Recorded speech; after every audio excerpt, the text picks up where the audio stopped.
Приветствую всех на канале Магия Песка.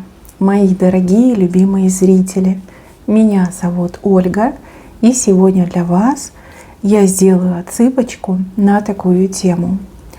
Что скрывает от вас загаданный вами мужчина? Все его тайны и все его секретики. Давайте посмотрим. Загадайте, пожалуйста, на мужчину. Представьте его, назовите по имени. Так, и спросите, задайте ему вопрос. Что ты скрываешь, что ты прячешь? Раскрой правду. Пусть все тайное станет явным. Я же прошу высшие силы дать мне возможность ответить на все ваши вопросы и послать для вас только лишь самую важную, нужную и полезную информацию.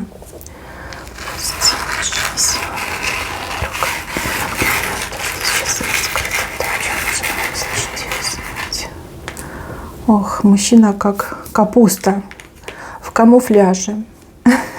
Действительно скрывает. Действительно, да, вам не казалось, у него есть тайны, у него есть секреты от вас. В камуфляже мужчина замаскировался. Да, давайте распакуем эту капусту. Я вам сейчас его опишу. У мужчины есть маска, которую носит годами. Годами носит эту маску. Маска такого брутального альфа-самца. Вот он такой славный, крутой, умный, деловой. Все знает, все умеет. Везде он мастер. Без него все развалится, рассыпется. И он вообще как палочка-выручалочка. И все ему в ножки кланяются. И он прям звезда. Да, звезда звездная, самая яркая звезда. Дрочливый немножко, либо у него этот гонор есть, да, как что-то сразу сейчас я тебя, сейчас ты мне ответишь, сейчас то, сейчас все. Да, любит он это, любит. Часто это делает, и вас это, кстати, пугает. Вы за него переживать начинаете. А он действительно, понимаете, вот берегов не имеет, берега сразу путает. Может даже на компанию такой сорваться, типа сейчас я тут разберусь, сейчас потолкаемся, кто кого. Мужчина холодный, вот типа я крутой, я холодный, да мне никто не нужен, да я сам себе царь, уходит часто в себя, может отмалчиваться на вопросы, либо не отвечает, либо отвечает как-то однозначно, там одним словом, да. Что он от вас скрывает? Ну, во-первых, он скрывает свою слабость. Он внешне носит этот камуфляж, он маскируется под этого альфа-самца, а на самом деле он очень слабый и во многом зависимый человек. Зависим от людей, от правил, от общественного мнения, от мнения своих родителей, от мнения своих друзей. Очень много комплексов у него, очень много шор, очень много каких-то внутренних зажимов даже в нем находится. И вот мне идет, что у него то ли очень такое неспокойное, трудное детство было, либо какой-то вот перелом был в подростковом периоде, когда психика еще была такой слабенькой, да, он с чем-то не справился, и он просто подстроился, адаптировался под те условия, в которых оказался. Мало ли там, да, был подростком, семья там переехала из одного города в другой город. Либо в детстве, например, там семья была многодетной. Либо наоборот, может быть, он жил на попечении у бабушки, дедушки, а родители там упахивались от рассвета до заката. И воспитывали его бабушка и дедушка, да, как неполноценная семья была. Что-то было, явно что-то было, на пустом месте бы это не сформировалось. И он принял эти правила игры, просто, знаете, как растворился в социуме. Но опять же, наблюдая за людьми, он видел, что вот такие крутые ребята, они в почете, их уважают, и как-то вот к ним как-то по-другому относятся. И он начал эту крутость тоже на себя примерять. Не раз он получал, не раз он проблемы себе наживал, но это его не остановило. Опять же, общественное мнение. У нас же как, кто крутой, тот и главный. Вот и он типа решил быть крутым. Вам он очень много лишнего рассказывает, того, чего в помине не было. Либо было, но ровно наоборот. И вы, скорее всего, уже понимаете, о чем я говорю. Молчит о своих проблемах. Молчит, вот знаете, стоически молчит. Проблемы буквально вот его уже, там, знаете, закапывают. И тогда он начинает психовать, он ненавидит весь мир. Он может становиться и плаксивым, и агрессивным, и злоупотреблять чем-то вредным, да, ну типа нервы успокоить. А все это из-за его слабости, из-за того, что он не умеет попросить о помощи, от того, что он не умеет признать свои проблемы, и от того, что он очень такой, ну типа самонадеянный человек. Он такой, ну типа, я справлюсь, я могу, я возьму на себя. Ну, очень у него много проблем в этом плане. И много проблем с людьми. Ему сложно сходиться с людьми. Он падкий на лесть и очень нуждается в похвале. Вот он хвастливый у вас, скорее всего, любит похвастаться, причем приукрасить, да, часто хвастается тем, чего в помине нет. Может, вы ему даже замечания делали по этому поводу, а он отмахивался. Ну вот есть такое. Когда его кто-то начинает хвалить, он прям как этот цветочек распускается. И из-за того, что падок на лесть, очень часто попадает в очень такие превратные ситуации, когда люди им просто пользуются. Ну, как дурачка разводят, да? Тоже вы, скорее всего, замечали, видели. Также он скрывает от вас, что он вам завидует. Да? Этот мужчина вам завидует. И завидует буквально с первой встречи. Вы по-настоящему уверенная в себе женщина. Вы по-настоящему сильный человек. У него этого нет. Ни уверенности в себе, ни силы нет. Все, что у него есть, это наиграно, это придумано, это за уши притянуто. Вы самодостаточная. Вы можете справиться с кем угодно и с чем угодно. А он зачастую предпочитает избегать. Да? Вот, запутался и бежать. Выпутывается и бежать. Нет бы там решать, разрубать эти узлы, развязывать эти узлы. Нет, это не про него. Ему легче отказаться, сбежать, сказать, что там все не так, все не те, все неправильное, вот, чем признать свои ошибки, либо попытаться там, несколько раз, да, сделать несколько попыток для того, чтобы добиться результата. Вот с первого раза не получилось, все, он сразу скипает, он такой, нет, это неправильно, и больше никогда этим не занимается, либо к этому не возвращается. Это его слабость. И это прям очень сильно портит его жизнь и отношение к нему. Очень многие люди уже это тоже видят. И люди думают, это ненадежный персонаж, никчемный персонаж, не надо с ним связываться. Я вижу, что этим мужчиной кто-то пользуется, но пользуется очень мастерски, хитро. Возможно, им пользуются его там, не знаю, братья, сестры, родители, какие-то другие родственники, либо ушлые друзья. То есть они ему там сладко поют, медом его там поливают, вот, а он аж тает. Он понимает, что им пользуются. Но вот эта потребность, чтобы ему льстили, она застилает ему глаза и лишает его разума. То есть вы, скорее всего, тоже, да, видите, что им пользуются, и вы, скорее всего, ему об этом говорили, и он отмахнулся, типа, не лезь, это моя семья, либо это мои друзья, я сам разберусь. Он тоже все прекрасно понимает, но ему нужна эта порция лести. Вы же его не хвалите, потому что вам его хвалить не за что. А они его нахваливают, да, нализывают. И вот он им позволяет собой пользоваться. Это тоже я вижу. Дальше, мои хорошие, чему он завидует? Силе вашего характера. Вот вы, если слово дали, то слово свое точно сдержите, пойдете до конца. А он так не может. Прям не может. Это не значит, что он там нечестный человек. Просто он слабый человек. В этом плане абсолютно слабый. Вы будете искать решение, пока не найдете, да, будете биться, пока не пробьетесь. А он один раз ударил, ой, мне больно, и все, и в кусты отскочил. Потерял интерес, на что-то другое переключился. Это да, это факт. Дальше, мои хорошие.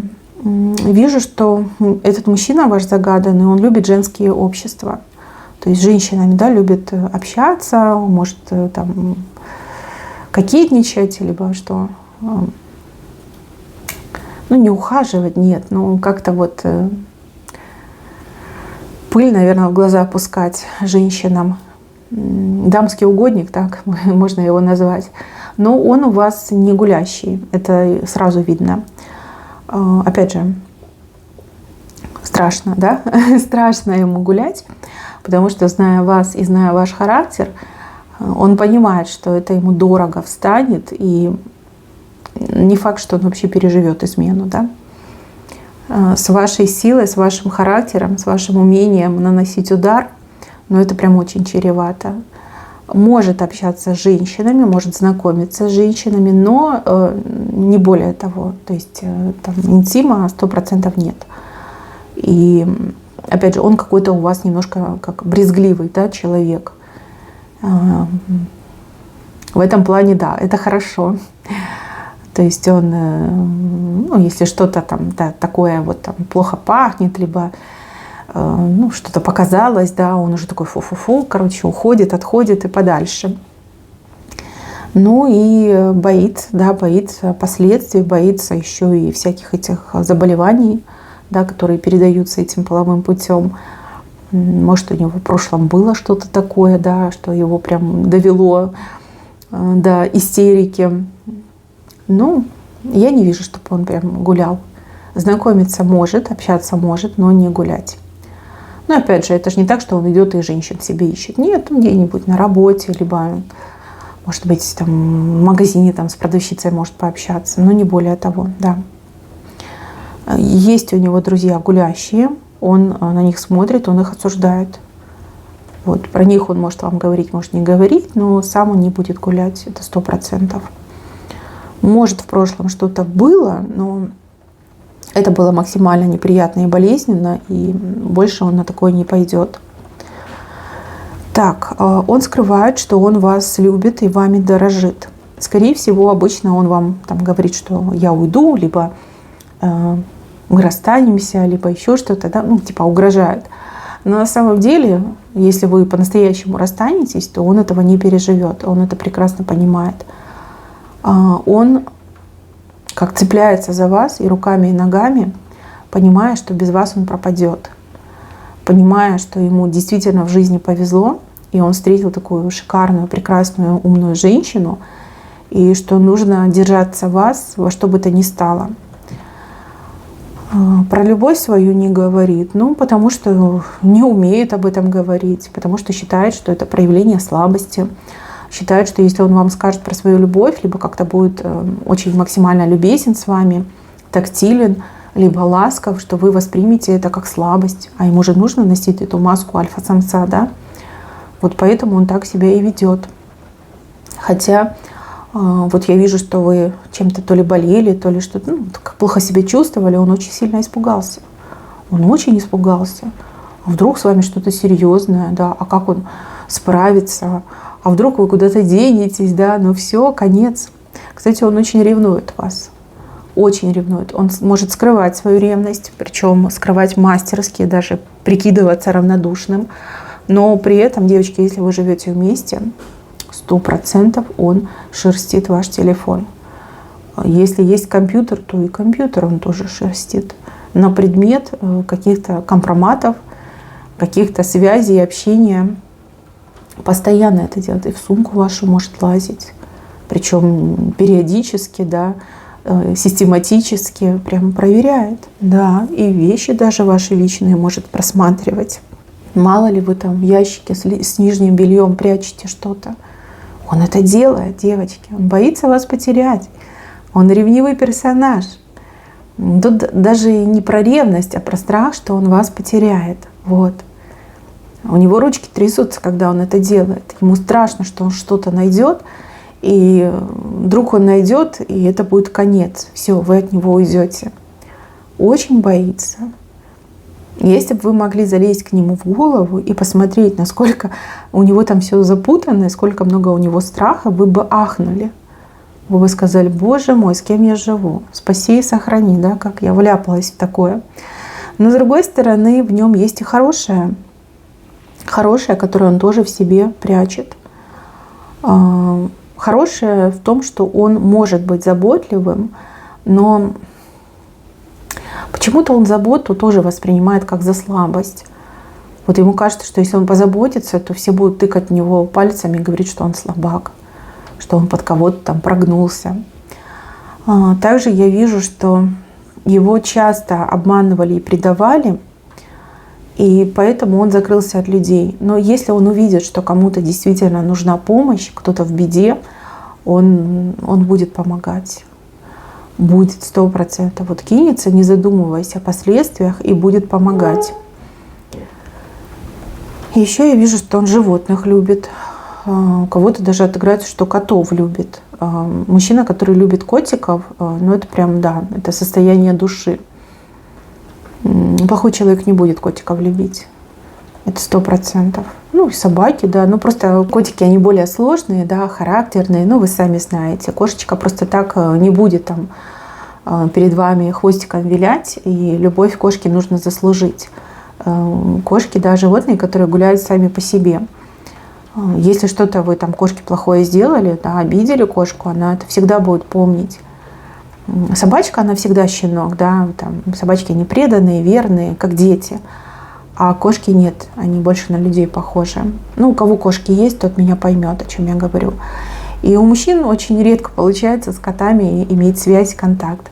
Но опять же, это о многом говорит. Говорит о том, что он все-таки ранимый человек, ранимый, чувствительный.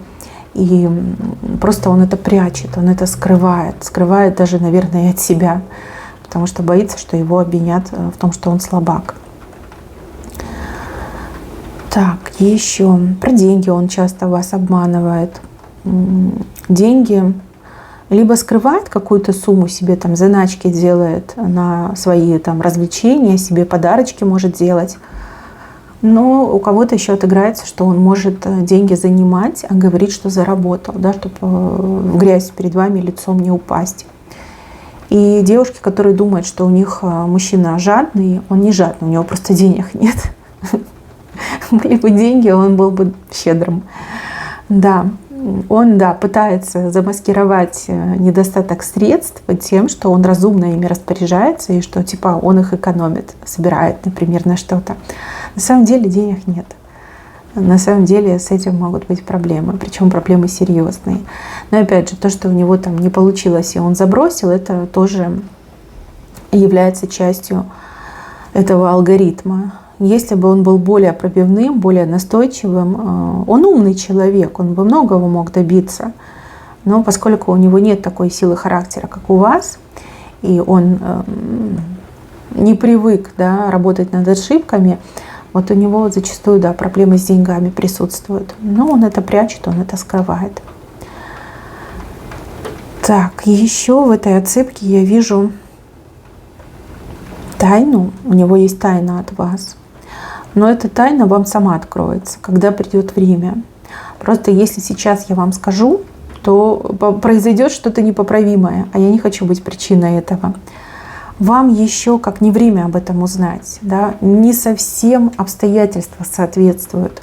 Но вы точно узнаете. Кто-то узнает до конца этого месяца, а кто-то узнает до конца следующего месяца. Здесь буквально информация о вас найдет сама. Сразу хочу сказать, не судите строго и дайте шанс. Да?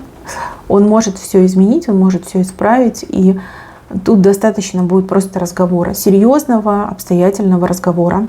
Он вас услышит, он вами дорожит. Ради вас он будет меняться. Да, не сразу, да, не за один день и даже не за один год. Но он будет пытаться вам соответствовать. Он будет пытаться хотя бы приблизиться к вам. Это точно. Мои хорошие, на этом у меня все. Берегите себя. Всем спасибо за внимание. Всем пока-пока.